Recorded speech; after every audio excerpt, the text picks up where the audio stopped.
Hi everyone, welcome to the House of Talk About Life, and you are on YouTube. And for those viewers who are new to Talk About Life is a platform whereby we give ordinary people who all like you and I. We're not celebrities, nor we the Fortune 500 CEOs of the world. No, we are just ordinary people that builds humanity and builds the world, and we walk the land. And all of us have a very mortal life, and none of us are going to live forever. I mean, are we going to live forever? I think at the bottommost of every human being, we all are going to return to ash and dust. All of us are the same, the greatest people on earth, the kings and the queens and Hitler and the presidents and the prime ministers of the past, they all have gone to earth, and we are like them, and we are as important as any one of them. So I think Talk About Life, we give the platform to the ordinary people for you to voice your opinion in a way that is respectful, that represents your voice. And hopefully in time to come, this is going to be a document for history. In 10 years time, 20 years time, or even in 2 years time. And we are all living in this history in the pandemic. We feel that our lives, we are living a second life, right? I mean, about 1.2 million people have died with the virus. They have sacrificed their lives who otherwise have lived. What about people who are not documented in that number? It could be 10 times more. So I think we give thanks to God, we give thanks to the people around us, the people who are fighting this pandemic in the world, that we have our lives, and our lives are important as much as our views as ordinary citizens. So thank you once again to everyone, all the viewers, and also thank you to Dave from Hong Kong, dialing in live from Hong Kong. Thank you for coming onto Talk About Life. Your life is important, and so is your opinion, and so is your family, and so is your existence in this community and your walk on earth. So I would like to thank Dave for coming on here and thinking that his view is important. And I feel that your presence here is very important. Dave, would you like to say hi to everyone? Hi everyone, thank you Vicky for your inviting me, and thanks everyone for watching. Yeah, and you know that because it is going to go out into the world, it's going to be for time mortality.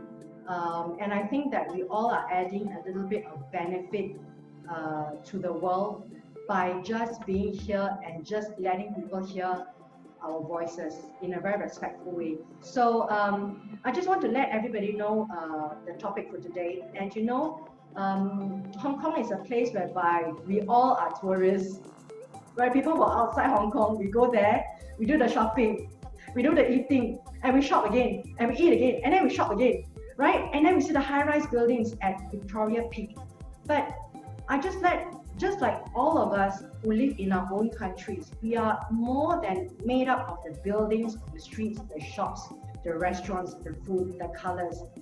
Every country have a story, and so is everyone who lives in there.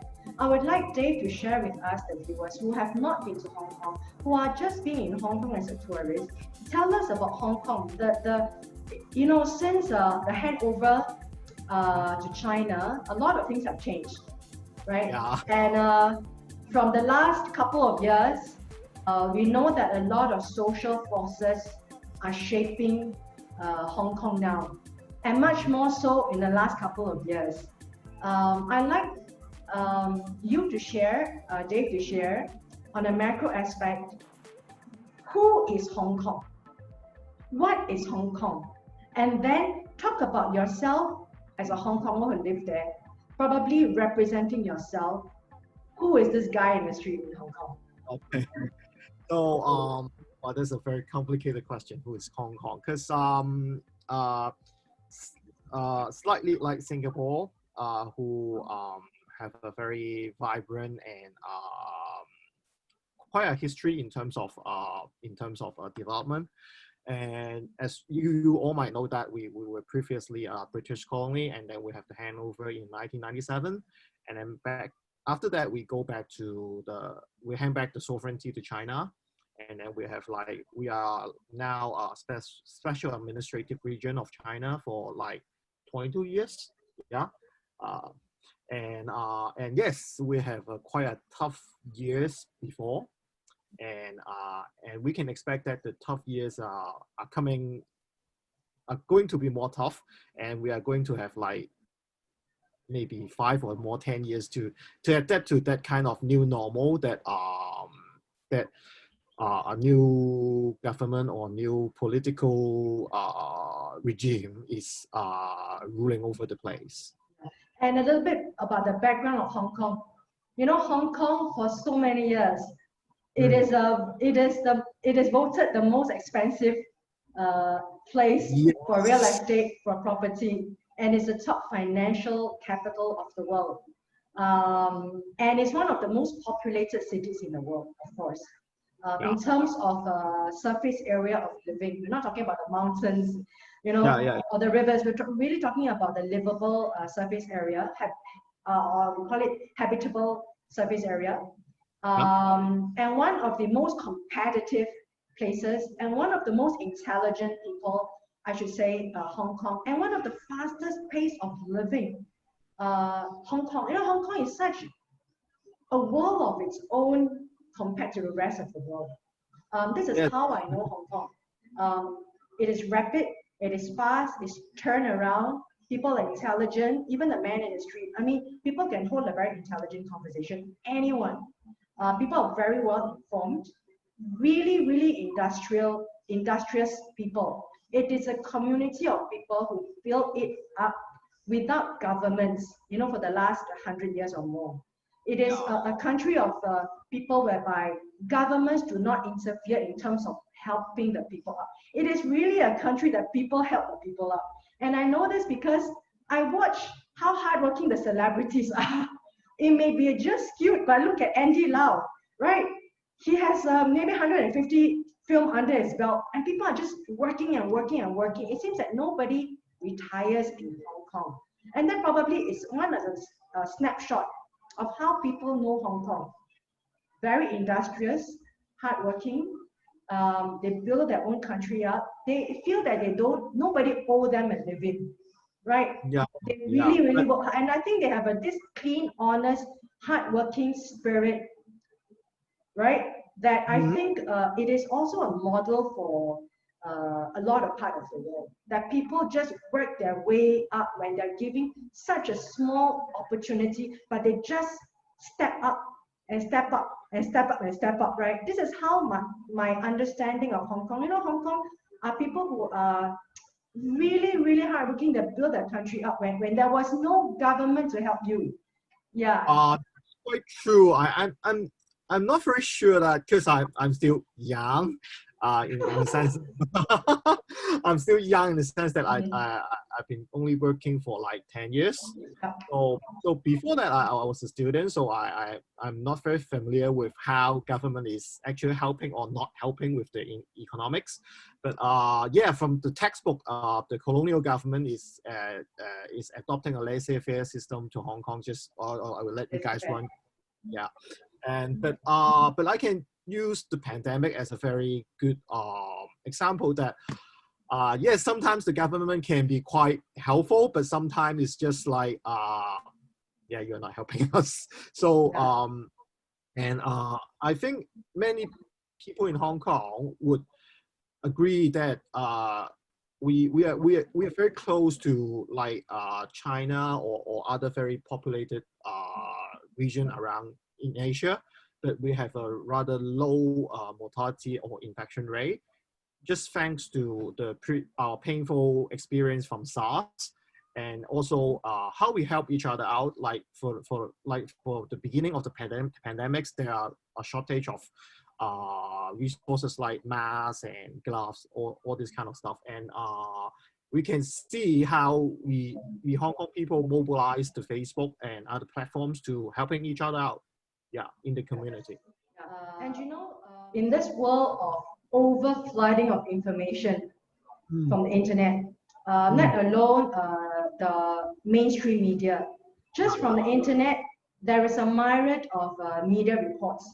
And a typical person like myself, we have our work, we have our business, we have our life, and then yet we are being bombarded with so many different parts of news report from every part of the world. Something is happening in Europe, something is happening in the Middle East, something is happening in America, something is happening in Asia, and something is happening in Singapore. So people are trying to find their way in this world.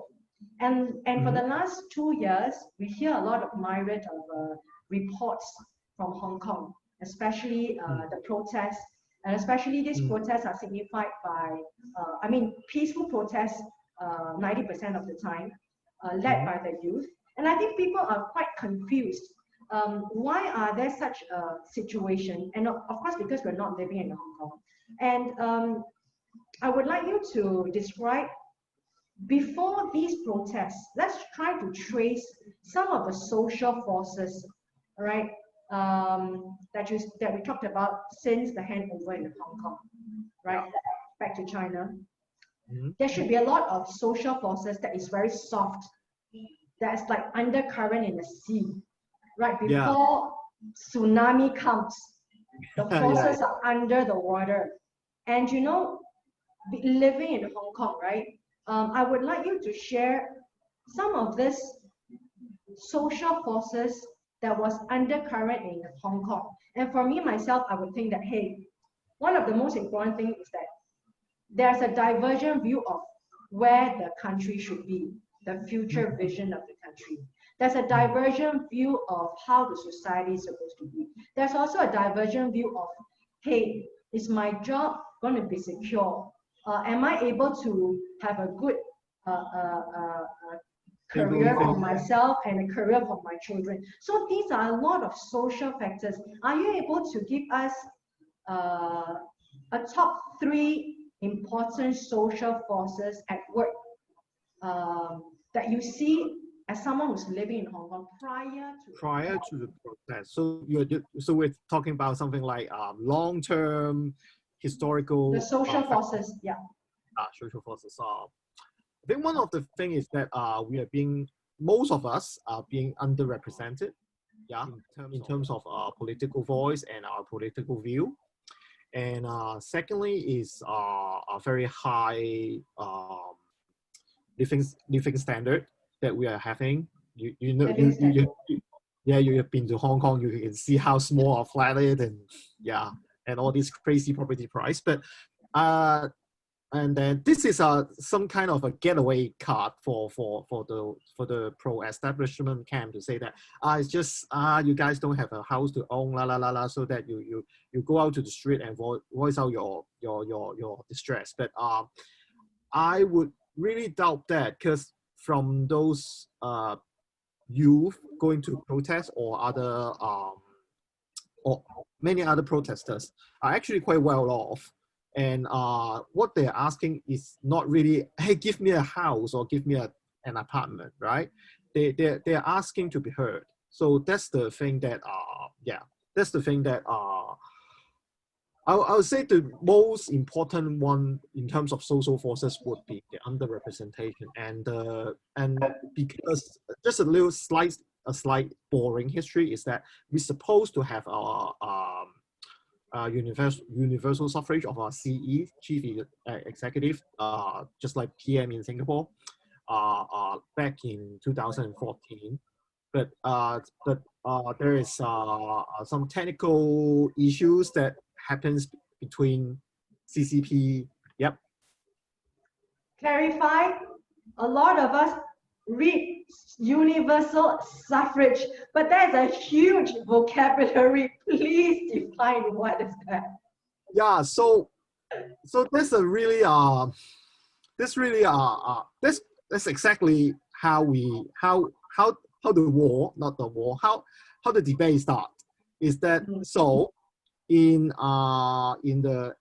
government or in CCPI, universal suffrage means everyone get a vote, and then it's universal suffrage. But they didn't mention that before getting a vote or before you get to choose your candidate, I choose the candidate for you first. So that's the major dispute that we have in 2014, which is the umbrella movement, is that the CCP government decided to, we call it 831決定, the decision of August 31st, is that they declare that in order to run for the CE election, you have to be certified by the CCP government before. What is that in Cantonese, you were saying? 831決定. Can you explain that again in more simple terms? The CCP government internally made a decision in, I forgot, it's 人大常委. So they made, yeah, the Congress, they made a decision that before anyone who is going to run for the CE election, that candidate must be certified and verified by the CCP government before. And that's quite contrary to what we normal Hong Kongers or common Hong Kongers perceive as universal suffrage, right? So, and that's how the debate begins, and that's how it grew into the umbrella movement. And we can see that after like 6 or even 9 months of peaceful protests, there's nothing changed.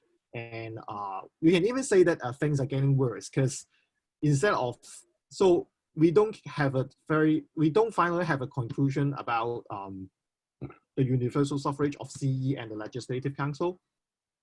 So we are seeing like zero progress for after the hangover for more than 20 years. So we're quite desperate to have our voice being heard. And after like 4 years, and then the extradition laws comes in, and it became the trigger that blew out the tsunami. Which is the umbrella movement, right? After the umbrella movement is I would say it's the long-term thing, and then everyone is starting to realize and start to ponder that, oh wow, we are really underrepresented, and what if our voice want to be heard? You can see that the occupying central thing is quite peaceful for like 6 or 9 months. There are some degree of inconvenience being caused to every Hong Kongers, but at least they're very peaceful. But some part of the society started to think, even I have my peaceful protests for like 6 or 9 months sleeping on the street, but nobody cares, especially the government didn't care. Maybe we should do something. We should escalate our magnitude. And I think that's how it started. Okay, before we go into the protest, again, let's rewind a little bit. 2014, universal suffrage. Is there a reason because, number one, there wasn't trust with the big system, the big machine, okay, number one. Number two, was there I should say, a vision that the people of a generation wanted the future to be this, to be a vision, but yet they see it going towards slowly, like the frog being boiled slowly to vision B. Can you describe what, if there is a wish list, what is vision A, and then what do you foresee is vision B that people are unhappy about? Tell us this vision about the future. Just to be politically correct, and which is also my kind of principle. Actually, I think at least from my friends, we are okay with the so-called one country, two system way, as long as the one country, two system is adopted like in the first 10 years, after the handover. Because I do think that media are missing out, major media or mainstream media are missing out that the one country, two system are kind of, how do how do I say, it's no longer the previous one that we are envisioning at, because When it was under the British rule. Or maybe after the first 10 years of the handover. Okay. Yeah, because inside the joint declaration, it states that it's only like national security and then some very hardcore stuff that the CCP government will interfere with the Hong Kong government or with the Hong Kong people or the Hong Kong system. But later on, we found that when the big system or the big machine adopt another line of approach towards their development, they will have another vision over Hong Kong. And by having that kind of vision over Hong Kong, they are trying to change our underlying principle. So things like professionalism, things like rule of law, that kind of thing. And that's something that we can see the encroachment is coming. For a viewer like me and a listener to me, this all seems very big and fuzzy still. Tell me how it applies to you and your life as someone who's living in Hong Kong for A and B direction. So for A direction, we keep things unchanged. So so I can foresee that there is a society that we will have a fair system and a fair way to maybe at least a fair court system. I'm not saying that the court now is not fair, but obviously is very politically biased at some point. And you can see the judicial system is also cleaning to one side as well. And that's why you can see more and more political apprehension towards reporters, towards some kind of professional or some professional like teachers are being hit witch hunt. So that's the way that that would change my ordinary living. And not to mention that they're trying to boost up the patriotism and the nationalism among the kids, and trying to key in some kind of national education into the kids' syllabus, which some of the information may or may not be true, or at least very arguable. And that's something that I think many parents in Hong Kong didn't want to see that. And that's how, if Vision A is transforming to Vision B, would change our life. So Vision B, what do you all see in the future? Vision B will be Hong Kong becoming like another Shenzhen. Or what's even the worse. Pros and cons? So Vision B? Pros and cons. Well, I'll see if you're riding with the wave, and maybe you have a business that have a very strong tie with mainland China. Then maybe Vision B would be a very good resolution for people like that. But if you are just like a normal Hong Kong citizens, you are going to a job, maybe you have a professional job, or maybe you're just a normal office worker, I would say Vision B would be a system that allocate resources, social resources, in an even more unfair manner. Yeah. So if it is now, for the clarity of my understanding, I'm taking myself as one of the viewers, which I am. Yeah. You are put into Vision B, which now the situation is most likely to be. Okay. For you, what's your pro and con, so that it's more tangible for my understanding? Yeah, sure. For example, we're going to have a motion in the Legislative Council discussing about to reclaim Lantau Island, a large piece of land in Lantau Island, which costs billions of dollars or more than billions of dollars. Yeah. But at the same time, it is very arguable that it is really necessary to use that much money to create such a huge piece of land on Lantau Island for people to live in. Secondly, we will think that the huge amount of resources can be used to, in a more wise way to address different society problems like medical, education, all this kind of stuff. Because it's been like hanging over for at least more than 20 years, and we are having like at least 1 million to 2 million population growth, but there's like almost zero or maybe only one new hospital being built. When you say 1 to 2 million population growth, is it organic or inorganic? Is it by internally Hong Kong or foreign addition? Both. I didn't do a very hardcore research, but it's either because that's another cons of Vision B.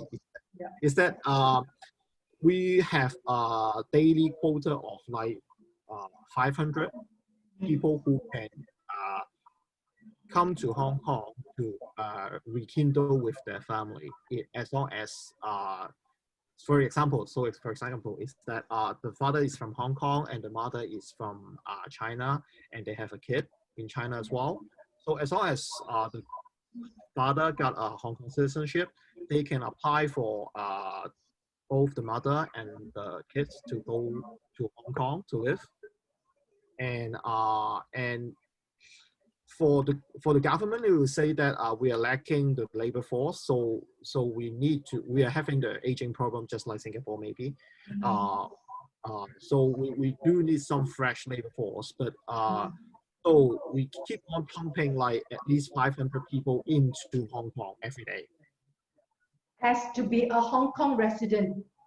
Yeah. To be a pure, you're saying that it is to be a pure Hong Kong resident in 10 days is 5,000, right? Yeah. Then in 100 days is 50,000, and then you multiply that. So it's like almost exponential, because they can bring in a secondary level and they can bring in the third level. I think you're trying to say that. Yeah. Hopefully they're not doing that, but the major population growth is really onto that part, and then